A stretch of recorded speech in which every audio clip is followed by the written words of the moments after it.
Hey, welcome to the Troy-C Williamson Show. Today we're going to be talking about the Arc Odyssey. It's the first synthesizer that Herbie Hancock used in 1973. It was first introduced in 1974 through 1981 and reissued in 2015. This is one of the best ones they had.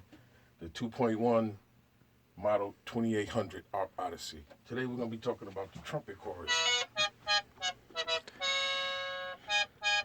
And what's cool about this is you can change the octave by going up two or coming down two. And it has a pitch control.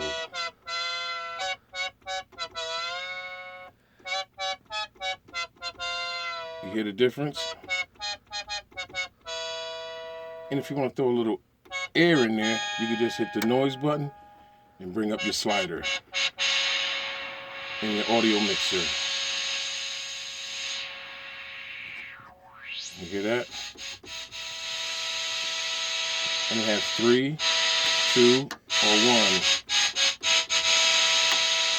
And that's pretty cool.